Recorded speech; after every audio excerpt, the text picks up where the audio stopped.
Bismillahirrahmanirrahim. Ustadz, ada satu ayat yang ini mungkin masyhur di masyarakat, yaitu Allah berfirman, wa ma khalaqtul jinna wal insa illa liya'budun. Allah ciptakan ada jin, ada manusia, tujuannya adalah untuk ibadah kepada Allah. Nah, ketika kita hidup sekarang Ustadz, apakah jin tadi senantiasa membersamai manusia? Mungkin kita sholat ya, dia ada di samping kita ikut sholat, atau mungkin ketika kita berinteraksi seperti ini ngobrol, dia ada juga bersama kita. Atau seperti apa? Keberadaannya itu bagaimana Ustaz? Apakah selalu, karena kan tadi di ayat Allah yang nyatakan secara langsung, ada tuh makhluk namanya jin, ada makhluk namanya manusia gitu. Nah, ini bagaimana kebersamaan mereka dengan manusia Ustaz? Alhamdulillah wassalatu wassalamu ala rasulillah. Sejarah dimulai ketika Allah menciptakan Adam alaihissalam. Lalu Allah perintahkan kepada para malaikat, dan di tengah mereka ada iblis, untuk bersujud bareng-bareng kepada Adam. Malaikat bersujud sementara iblis tidak mau sujud dan dia bersikap sombong. Allah katakan aba wastakbara wa kana minal kafirin. Dia enggan dan dia bersikap sombong dan dia termasuk makhluk yang kafir. Kemudian iblis berusaha untuk menggoda Adam agar dia bisa keluar dari surga. Kemudian setelah dia berhasil, Allah katakan fa'azallahuma syaitanu. Setan yaitu iblis menggelincirkan keduanya. Keduanya di sini adalah Adam dan Hawa. Fa akhrajahuma mimma kana fi. Lalu kami keluarkan mereka yaitu Adam dan Hawa mimma kana fi, dari tempat yang sebelumnya mereka tempati yaitu surga. Wa qulna ihbitu, kemudian kami perintahkan, ihbitu, turunlah kalian. Kalian di sini siapa? Adam, Hawa dan iblis. Ba'dukum li ba'din adu. Sebagian kalian akan menjadi musuh bagi yang lain. Sehingga terjadilah permusuhan antara jenis manusia dengan iblis dan seluruh bala tentaranya sampai hari kiamat, sampai akhir zaman. Kemudian Allah Ta'ala mengatakan, walakum fil ardi mustaqarrun wa mata'un ilahin. Dan kalian di bumi mustaqar, mendapatkan tempat tinggal. Sehingga dari ayat ini kita bisa mendapatkan pelajaran bahwa Allah Subhanahu wa Ta'ala menaruh manusia di muka bumi, dan berikut iblis beserta anak keturunannya, sehingga mereka bareng-bareng ada di muka bumi. Nah, posisi manusia dengan jin karena tinggal bersama, akhirnya mereka hidup dalam satu tempat. Meskipun kemudian jin lebih banyak berada di tempat-tempat yang jauh dari manusia, seperti di tengah lautan yang itu merupakan pusat kerajaan iblis, kemudian di puncak-puncak gunung, dan mereka sebagiannya juga hidup bersama dengan manusia. Karena itu dalam aktivitas yang mereka lakukan, terkadang mereka membersamai manusia. Allah Ta'ala berfirman di surat Al-Isra, wasyarikhum fil amwali wal aulad, dan bergabunglah bersama mereka. Wahai jin, kalian bergabunglah bersama mereka. Mereka di sini adalah manusia. Fil amwali wal aulad, dalam menikmati harta dan dalam mempengaruhi anak.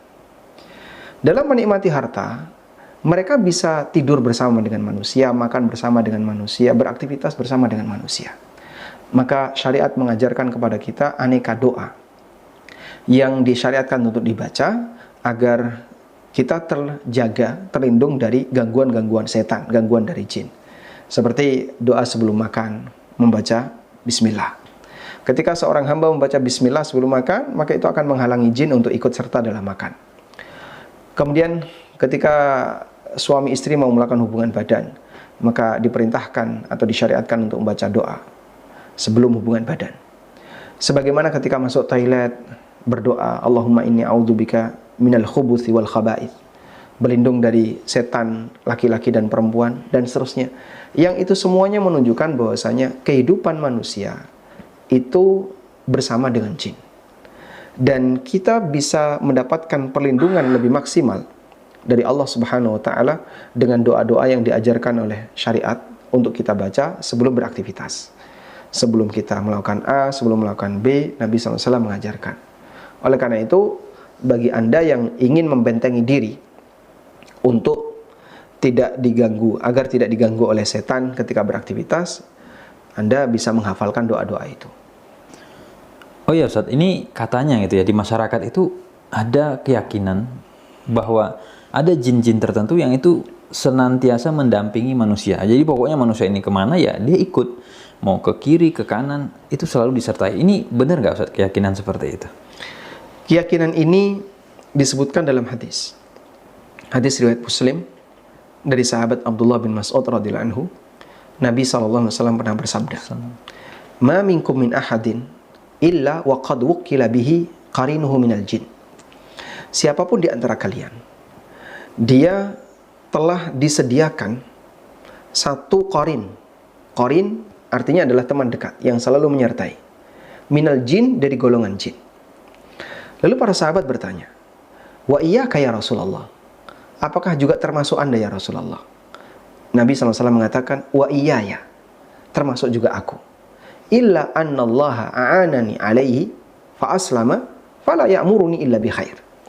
Hanya saja Allah Subhanahu wa taala menolongku untuk bisa mengendalikannya, lalu dia masuk Islam dan dia tidak memerintahkan kepadaku kecuali kebaikan.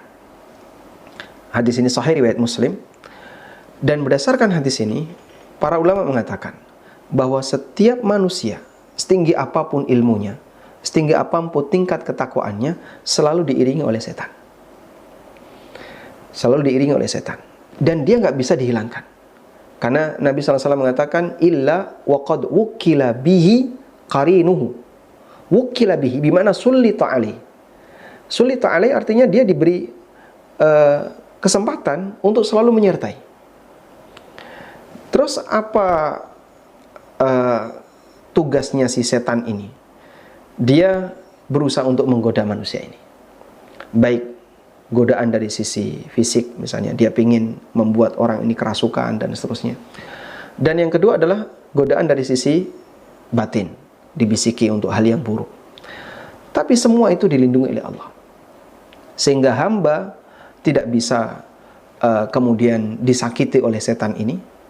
Jika Allah tidak menghendaki, dia mampu untuk menyakitinya.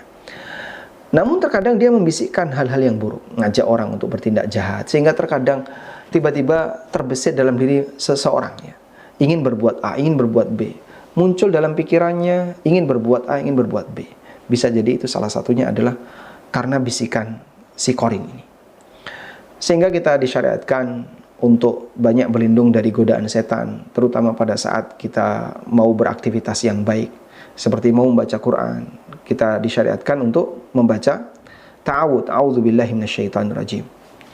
Demikian pula dalam aktivitas yang lain kita diperintahkan untuk baca bismillah dan seterusnya, dalam rangka membatasi ruang dari korin ini ketika mau mengganggu hamba. Nah, korin itu akan selalu menyertainya untuk menggoda manusia. Dan ini terjadi pada semuanya, termasuk Rasulullah SAW. Hanya saja korinnya Nabi SAW itu jin yang baik, yang selalu memerintahkan kebaikan kepada Nabi SAW. Sekarang lagi rame itu istilahnya khodam, Ustaz. Nah, sebenarnya apa bedanya korin sama khodam, Ustaz? Apakah kalau dia sudah kita taklukkan tadi, bisa kita suruh-suruh, mungkin kita kendalikan, itu akhirnya jadi khodam, jadi pelayan buat kita. Lalu kalau enggak nanti namanya korin, kita punya kuasa nggak Ustaz kayak buat ngendaliin? Karena kan kalau kita bilang tadi interaksi ya antara dua pihak, itu kan pilihannya dua saja. Kita yang mempengaruhi dia atau kita yang dipengaruhi, gitu saja. Dan tadi kalau Rasul sudah bisa atas izin Allah mempengaruhi, akhirnya jinnya tadi taat, kemudian ya nggak macam-macam. Itu gimana Ustaz kalau bicara mengendalikan korin tadi Ustaz? Kalau dilihat dari zahir hadis yang tadi disampaikan Nabi SAW, wa iyaya illa annallaha a'anani alaihi, termasuk juga aku, hanya saja Allah Ta'ala membantuku sehingga jin ini masuk Islam, korin ini masuk Islam, menunjukkan bahwasanya pengecualian ini hanya ada pada diri Nabi SAW. Sedangkan untuk yang lain tidak diberi keistimewaan seperti ini. Oleh karena itu, pada prinsipnya korin ini adalah jin jahat yang ingin menyesatkan hamba, sehingga dia yang membisikkan orang untuk berbuat maksiat atau yang membuat malas orang untuk berbuat taat, sebagaimana yang umumnya terjadi pada hamba. Selanjutnya, mungkin nggak sih manusia itu bisa mengendalikan jin? Sering kita dengar istilah khodam. Khodam sendiri artinya secara bahasa adalah pembantu. Dan ini biasanya dipakai untuk menyebut jin yang membantu manusia, yang dikendalikan oleh manusia. Apakah mungkin manusia bisa mengendalikan jin? Ada satu dalil yang bisa kita jadikan sebagai acuan, yaitu firman Allah Ta'ala di surat Sad, ketika Allah menceritakan tentang kuasa Nabi Sulaiman alaihissalam. Nabi Sulaiman alaihissalam pernah berdoa kepada Allah. Qala rabbighfirli wa habli mulkan la yanbaghi li ahadin min ba'di innaka antal wahhab. Sulaiman mengatakan, ya Allah ampunilah aku. Wa habli mulkan, dan berikanlah aku kerajaan. La yanbaghi li ahadin min ba'di, yang tidak boleh untuk dimiliki oleh siapapun setelahku. Innaka antal wahhab, sesungguhnya engkau zat yang maha pemberi. Kemudian Allah kabulkan doa Sulaiman ini, sehingga di lanjutan ayat Allah mengatakan, fasakharna lahur rih tajri bi amrihi ruha'an haitsu asab. Lalu kami tundukkan kepada Sulaiman ar-rih, angin, tajri bi amrihi, yang angin itu bisa terbang sesuai dengan perintah Sulaiman, sehingga dipanggil datang. Kalau Sulaiman nggak butuh, dia nggak datang, sesuai dengan perintah Sulaiman. Ruha'an artinya bertiup dengan lembut, ghairu asifah, tidak sebagaimana badai, tapi dia mengalir dengan pelan. Haitsu asab bimana arad, sesuai dengan apa yang dikehendaki oleh Sulaiman. Maka Sulaiman ingin ke tempat A, ke tempat B, angin itu akan mengarah sesuai dengan apa yang ditunjuk oleh Sulaiman. Wasyayatina kulla banna'in wa ghawwas wa akharina muqarranina fil asfad. Dan juga setan yang semuanya dalam posisi banna, dia tukang bangunan. Jadi setan itu membuat bangunan-bangunan yang tinggi sesuai yang dikehendaki oleh Sulaiman. Wa ghawwas, dan ada setan yang dia pintar menyelam, lalu mengambil benda-benda berharga yang ada di dalam lautan. Wa akharina muqarranina fil asfad, dan setan yang lain mereka terikat dalam belenggu karena tidak mau tunduk pada perintah Sulaiman. Maka Allah sebutkan ketika Allah mengabulkan doanya Sulaiman, Rabbi habli mulkan la yanbaghi li ahadin min ba'di. Ya Allah, berikanlah aku kerajaan yang tidak boleh dimiliki oleh siapapun setelah aku meninggal. Di situ Allah Subhanahu wa taala kabulkan dengan Allah tundukkan jin kepada Sulaiman. Jin itu ada yang mengikuti perintah Sulaiman untuk membuat bangunan, ada yang menyelam di laut, dan yang tidak mau nurut sama perintah Sulaiman terikat. Maradatul jin, jin-jin yang pembangkang, dan dia nggak bisa bebas untuk bergerak karena di bawah kendali Sulaiman. Intinya pasukan Sulaiman ketika itu meliputi manusia, jin dan binatang. Dan itulah bentuk Allah mengabulkan kerajaan yang diminta oleh Sulaiman. Baik. Lalu Sulaiman dalam doa tadi mengatakan, la yanbaghi li ahadin min ba'di, tidak boleh dimiliki oleh siapapun setelahku. Karena itu disebutkan dalam riwayat yang sahih dari Abu Darda, dan hadis ini riwayat Muslim, hadis sahih, bahwa satu ketika Nabi SAW sedang sholat mengimami para sahabat. Tiba-tiba beliau mengucapkan kalimat laknat. Al'anuka bi la'natillah, aku melaknatmu dengan laknat Allah. Dan didengar oleh sahabat di belakang. Kemudian beberapa saat beliau seperti memegang sesuatu. Yatanawalu syai'an, seperti memegang sesuatu, seperti mencekik. Ya? Sampai kemudian beliau lanjutkan sholatnya hingga selesai. Maka para sahabat bertanya, ya Rasulullah, Anda mengucapkan sesuatu yang tidak biasanya Anda ucapkan ketika sholat, dan Anda melakukan gerakan tertentu yang tidak biasanya Anda lakukan ketika sholat. Karena mereka tidak melihat kejadian itu. Nabi SAW melihat jin tadi dan beliau memegangnya. Kemudian para sahabat tidak melihat peristiwa itu. Yang dilihat hanya tangan Rasulullah SAW yang bergerak. Lalu Nabi SAW bercerita, baru saja jin datang dan dia mau membakar wajah Rasulullah SAW. Maka Nabi SAW memohon perlindungan kepada Allah dan melaknat makhluk ini dengan laknat Allah. Tapi ternyata dia tetap mau mendekat. Akhirnya dicekik oleh Rasulullah SAW. Kemudian beliau menyampaikan sebuah kalimat seperti ini. Dan ini penting untuk dicatat oleh para pemirsa sekalian ya.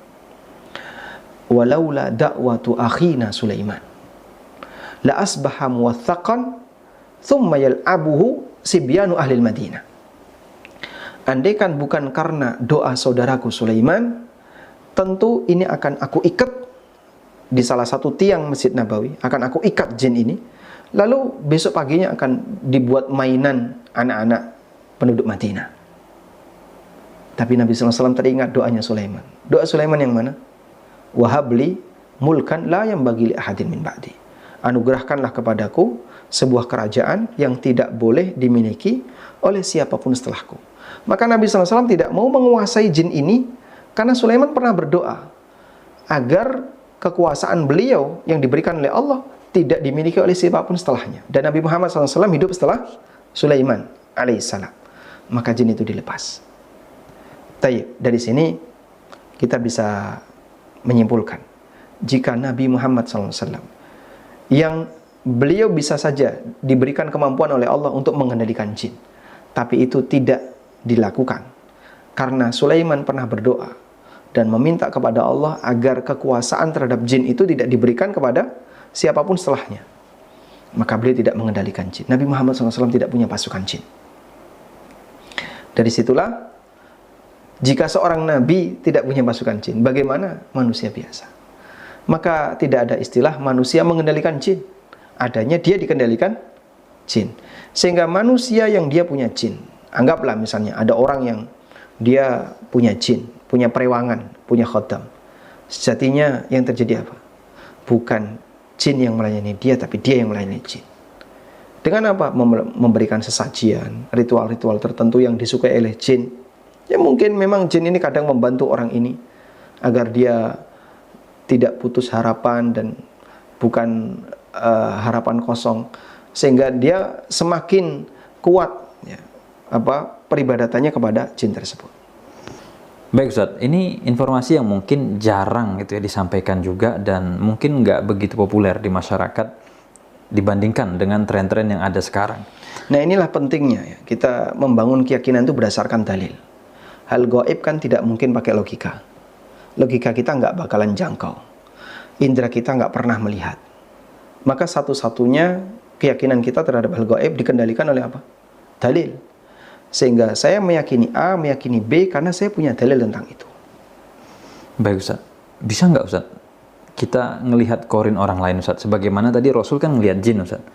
Dan tadi juga disebutkan bahwa kita itu punya korin. Bisa Ustaz kita lihat korin si A, si B gitu Ustaz? Nabi SAW melihat jin dan itu Nabi.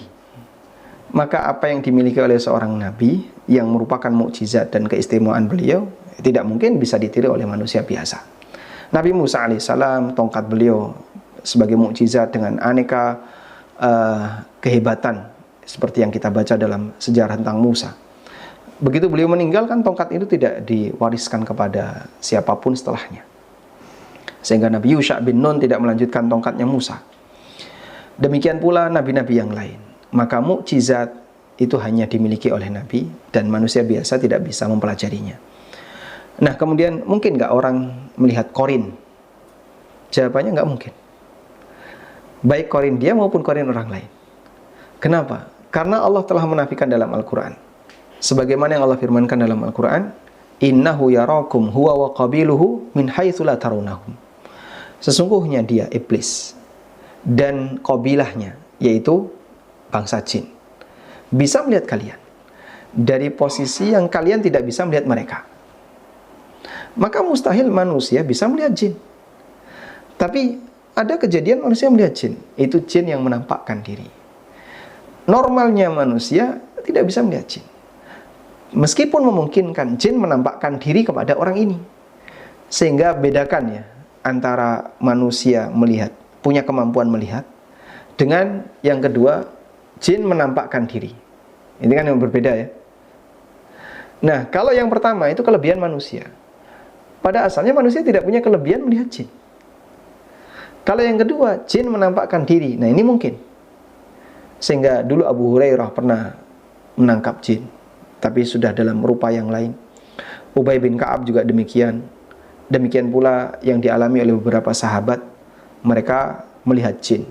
Termasuk Khalid bin Walid ketika melihat jin Uzza, kemudian dipenggal oleh Khalid bin Walid. pada peristiwa ketika beliau diperintahkan Nabi SAW untuk menebang pohon Uzza. Nah, itu semuanya kejadian di mana sahabat melihat jin. Tapi mereka yang menampakkan diri, bukan manusia punya kemampuan melihat itu. Maka pada asalnya saya, siapapun tidak bisa melihat korin dia sendiri, apalagi melihat korin orang lain. Sehingga kalau ada yang ngaku saya bisa lihat jin kamu dan seterusnya, pastikan bohong. Baik Ustaz, intinya berarti kesimpulannya tren cek khodam dan semisalnya itu mohon maaf isinya penipuan dan Jelas, pembodohan Ustaz ya. Penipuan dan pembodohan terhadap masyarakat. Dan sudah sepatutnya seorang muslim tidak ikut-ikutan tren-tren seperti itu. Kita tidak katakan seorang muslim, bahkan seluruh masyarakat, baik yang muslim maupun yang non muslim, warga Indonesia atau warga negara yang lain, dukun itu musuh bersama. Dan mereka adalah penipu. Karena itu kalau Anda ingin jadi korban penipuan mereka ya silahkan. Namun yang jelas dukun adalah penipu.